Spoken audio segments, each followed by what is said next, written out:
Seperti biasa, sebelum pembelajaran ini dimulai, jangan lupa untuk klik tombol like, share, and subscribe, dan tanda lonceng agar kalian selalu mendapatkan notifikasi video terbaru lainnya.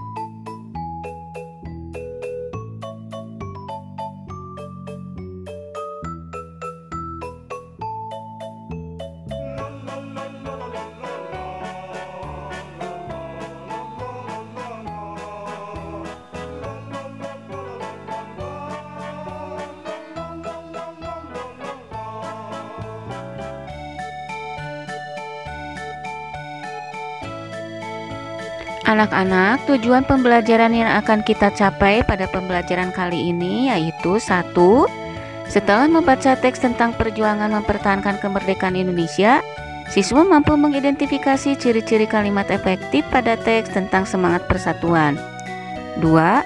Setelah membaca teks dan berdiskusi, siswa mampu menuliskan peristiwa penting tentang semangat persatuan dan kesatuan menggunakan unsur apa, di mana, kapan, siapa, mengapa, dan bagaimana dengan menggunakan kalimat efektif. 3.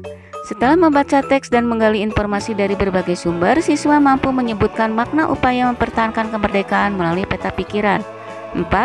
Setelah membaca teks dan menggali informasi dari berbagai sumber, siswa mampu mempresentasikan contoh upaya mempertahankan kemerdekaan melalui peta pikiran. 5. Setelah melakukan pengamatan dan menggali informasi dari berbagai sumber, siswa mampu mengidentifikasi ciri-ciri hewan berdasarkan habitatnya. Setelah proklamasi kemerdekaan Indonesia 17 Agustus 1945, seharusnya bangsa Indonesia telah merdeka dan terbebas dari segala bentuk penindasan serta penjajahan. Namun kenyataannya tidak demikian. Bangsa Indonesia masih perlu berjuang mempertahankan kemerdekaan Indonesia. Mengapa hal tersebut bisa terjadi? Bagaimana upaya bangsa Indonesia mempertahankan kemerdekaan Indonesia? Ayo kita cari tahu. Anak-anak, untuk menjawab pertanyaan tersebut, mari kita membaca bersama-sama tentang bagaimana bangsa Indonesia berjuang mempertahankan kemerdekaan Indonesia. Perjuangan mempertahankan kemerdekaan Indonesia. Setelah proklamasi kemerdekaan Indonesia 17 Agustus 1945, bangsa Indonesia ternyata masih terus berjuang mempertahankan kemerdekaan Indonesia dari gangguan bangsa asing yang datang, seperti dari pemerintahan Belanda. Pasukan Belanda kembali datang ke tanah air. Kedatangan ini disambut dengan berbagai bentuk perlawanan oleh bangsa Indonesia, sehingga sejak tahun 1945 sampai dengan 1950 telah terjadi berbagai macam pertempuran di berbagai daerah antara pihak Indonesia dengan pihak Belanda yang dibantu oleh pasukan Inggris. Anak-anak, berikut ini adalah perjuangan bangsa Indonesia mempertahankan kemerdekaan Indonesia dari berbagai daerah. Salah satunya adalah pertempuran Surabaya. Pada tanggal 25 Oktober 1945, tentara sekutu yang dipimpin oleh Brigadir Jenderal Malabi tanggal 27 sampai dengan 30 Oktober 1945 terjadi kontak senjata antara para pemuda Indonesia dengan pasukan Inggris. Dalam pertempuran ini, pasukan Inggris dapat dipukul mundur. Bahkan puncak dari pertempuran tersebut adalah terbunuhnya pimpinan pasukan Inggris, Brigadir Jenderal Malabi.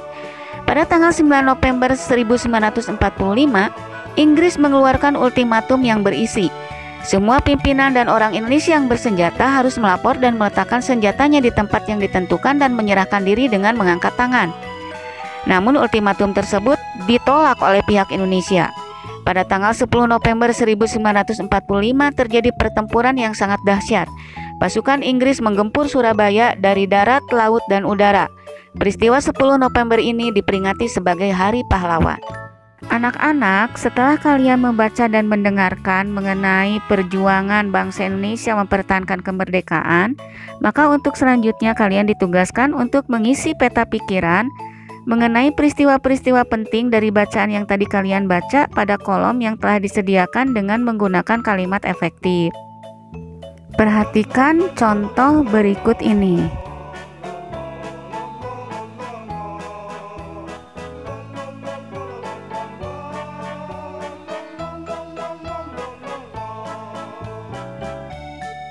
Untuk selanjutnya, kalian isi pertanyaan mengapa, siapa, bagaimana, kapan, dan di mana pada kolom yang sudah disediakan.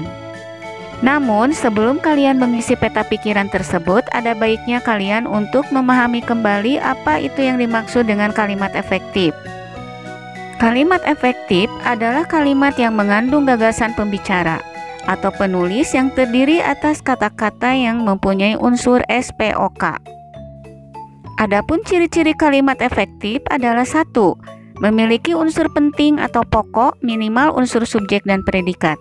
2. Menggunakan struktur bahasa yang tepat. 3. Memenuhi kaidah ejaan yang berlaku. 4. Menggunakan pilihan kata atau diksi yang tepat dan sesuai kebutuhan.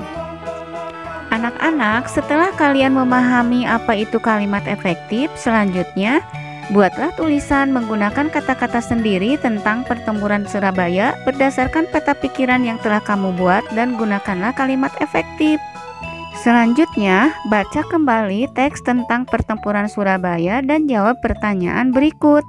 Apa makna yang dapat kamu petik dari upaya mempertahankan kemerdekaan dalam pertempuran Surabaya?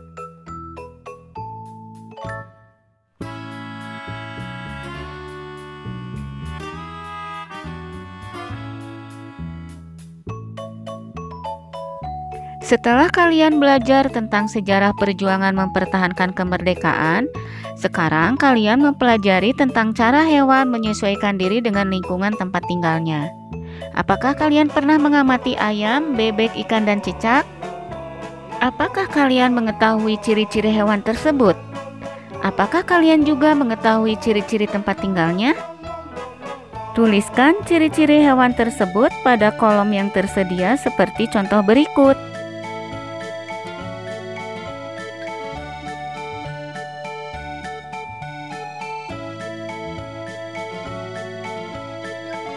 Anak-anak, demikianlah pembelajaran kita kali ini. Tetap sehat dan semangat ya.